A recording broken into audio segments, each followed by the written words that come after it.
el teacher Héctor se me conoce, soy Héctor Núñez. Hace tiempo que estoy en este mundo del fitness. Y para mí es muy difícil contar una historia que me marcó de chico. Prácticamente los 9 o 10 años no tengo marcado una historia real.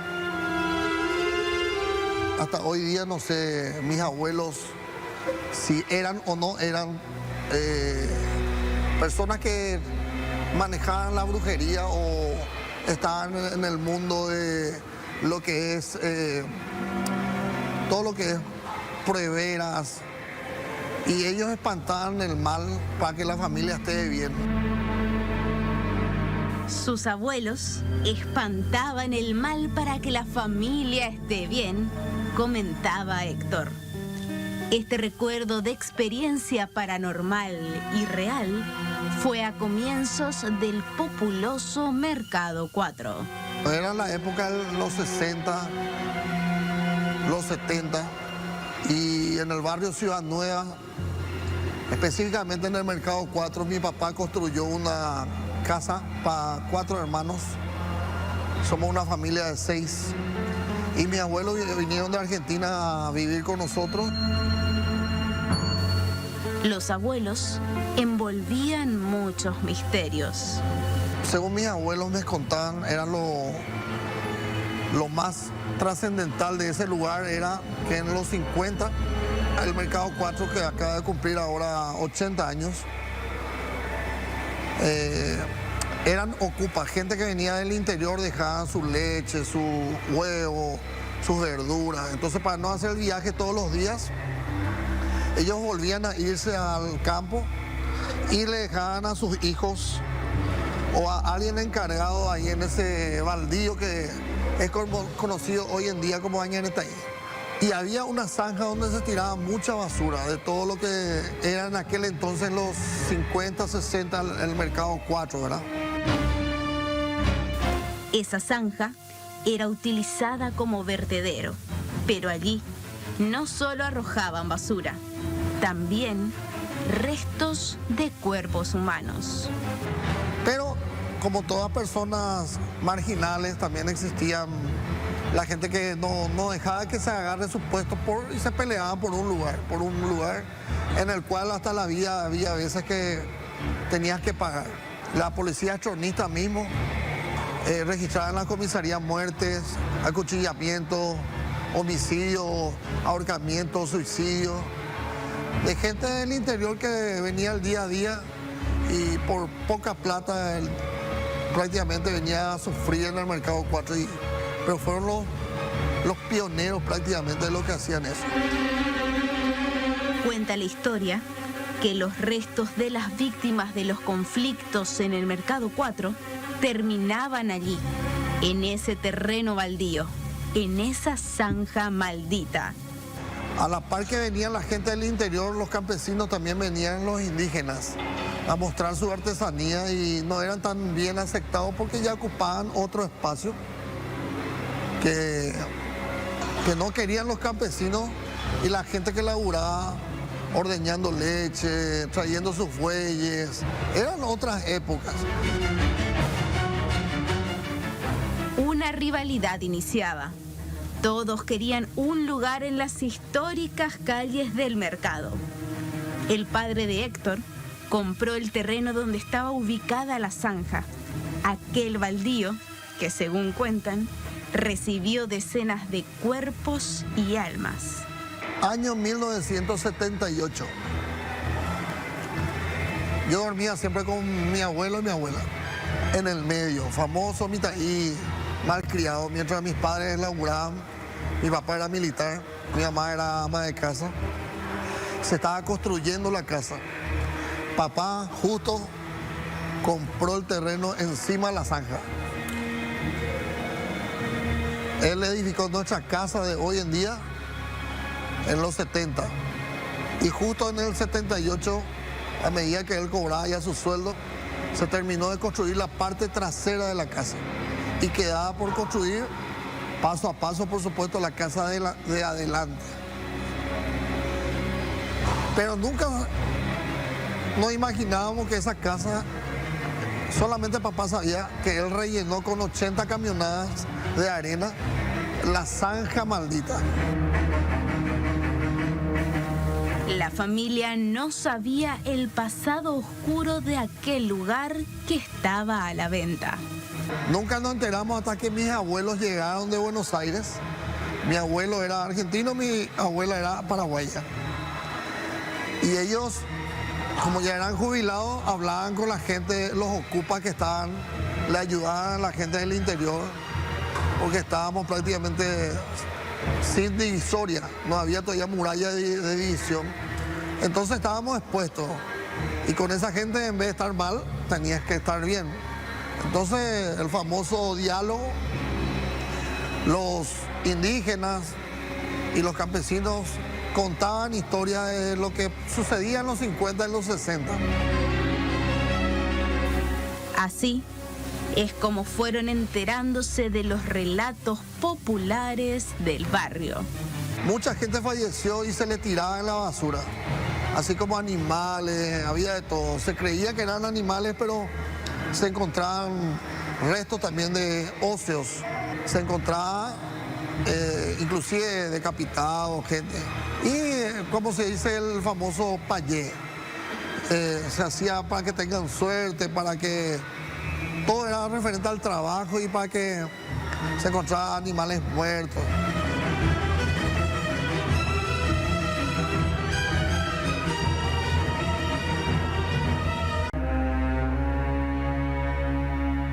Una de las historias que más impactó en ese entonces fue la del asesinato de una familia indígena. No se le daba el lugar para que vendan su artesanía y se le asesinó a una familia totalmente. Que costaba una criatura que tenía mi edad de 10 años, una nena y un varón. Y el papá, que era el cacique que traía a todos los indígenas de afuera, y la madre. Héctor solía dormir con sus abuelos y si algunos días se portaba mal, le solían decir que los fantasmas lo iban a visitar. Después de un año él dijo, hoy vas a conocer al indígena de la familia, al cacique. Y ahí cambió mi vida, mi pensamiento de niño. Ahí vi que existen cosas sobrenaturales. En esa casa, construida sobre la zanja maldita, la familia de Héctor no estaba sola. Y nosotros estábamos, como dije, en la casa atrás, que ya estaba construida y había una escalera. Y de repente, como yo no dejaba de dormir con ellos, en el medio se levanta mi abuelo. No te vayas a dormir con tus padres. Bueno, le voy a llamar al cacique. Se levanta, se va hacia la escalera y hace este gesto. Y yo corro detrás de mi abuelo y me pongo para ver por la escalera si era real. Y yo, qué mentiroso sos, abuelo. ¿No me crees? Cacique. Y veo que salen dos criaturas y miran hacia arriba. Una nenita de mi edad, un nene de mi edad, indígenas. Héctor los vio perfectamente. No tenían un aspecto fantasmal. Parecía todo real. La agarra la madre, que era indígena también, y ahuillé, habla el cacique detrás. Y yo, mira, le dice mi abuelo. Y se sube la escalera y no puedo creer. Para mí eran carne y hueso. Yo tenía 9 o 10 años. No puedo decir que estaba dormido, porque yo no dormía toda la noche. Yo era muy hincha pelota. El abuelo tenía el poder de contactar con el más allá. Podía comunicarse, ver, hablar con la famosa familia indígena. Digo indígena porque estaba pintado, no tenía pluma, pero es como cuando ellos hacen su baile tradicional. Y ese primer suceso hace que él se quede en la puerta hablando con el cacique. y la familia le esperan en la escalera abajo, la agarran de las manos y se van. ¿Viste que es cierto lo que te dije? Y me dijo, abuelo, esos son tus amigos, se disfrazaron. No, esos son reales. Esa gente ya no vive. Esa gente fue asesinada acá. Acá existía una zanja donde a esta familia le asesinaron. De esa forma, y siendo un niño, Héctor se enteró de la historia de la casa en la que hasta ahora vive. Esto es real, mijo. Y mañana va a haber algo que va a pasar. Y se levanta mi abuela y le dice, solucioname esto, como sea, porque eso ya no nos van a dejar toda la noche. La abuela intervino y pidió solucionar la visita de estas personas que ya no están en este mundo.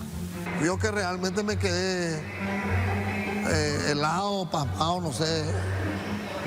Yo ahí reaccioné y no pude dormir toda la noche y tranquilo, nieto, tranquilo. Vas a ver ahora lo que va a pasar, me dice. Y cuando empieza a amanecer, viene el segundo suceso.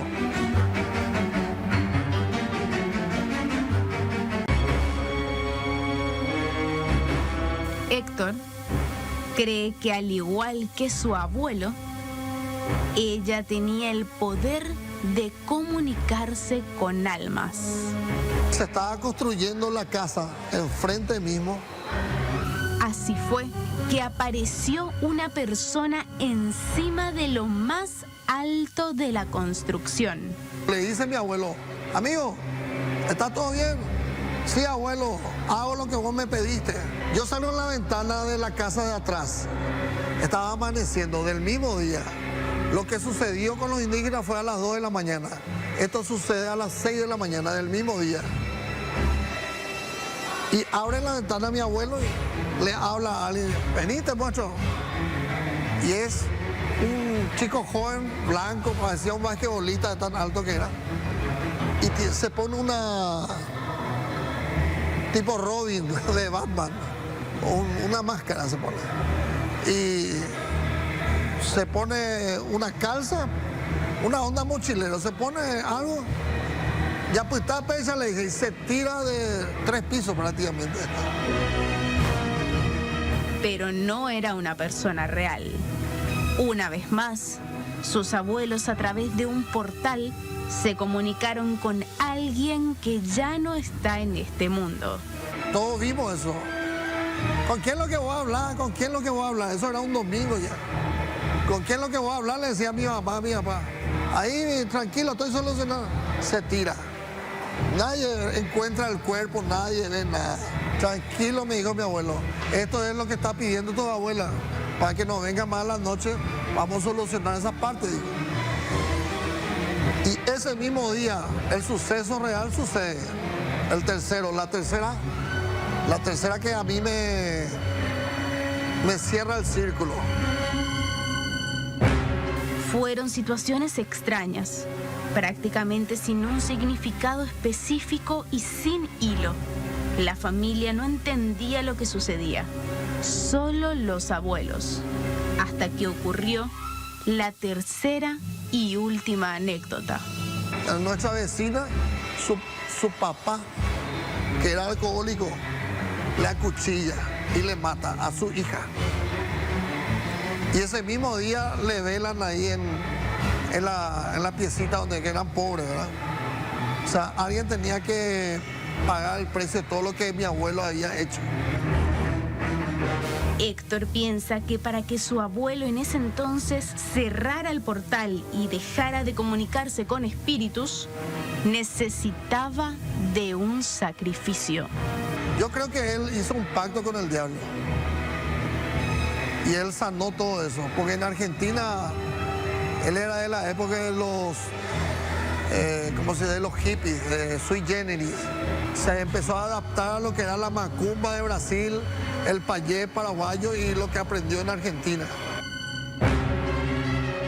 Creen que el pacto con el diablo fue para tener más años de vida. Vivir más. Él vivió prácticamente hasta casi 100 años. Abuela, inclusive, también la acompañó hasta esa época. Porque hay muchas cosas que mi familia tampoco no me cuenta y yo no puedo decir si es verdad o no. Dejo en la fantasía de cada espectador, cada persona que está viendo. Ya pasaron varios años de esos sucesos y actualmente no hay movimientos ni actividad paranormal en la casa. Nunca la casa, bueno, yo era muy chico, y como se estaba construyendo, era una forma también creo que para ayudarle a mi papá, que era militar, y no estaba nunca, para espantar esos malos espíritus. Y él solucionó todo eso, cerró el círculo. Yo creo que él hizo eso para, él sentía ya vibraciones. Yo era muy chico, yo creo que él sí sentía. Él sabía que había cosas ahí. Y le decía a mi abuela, Ani Ereti, no le digas nada a mi hija y a mi yerno, soluciona vos. Para que entiendan, para que se te caiga la ficha, eso es lo que él hizo. Nunca más hubo problema. ¿Creer o no creer?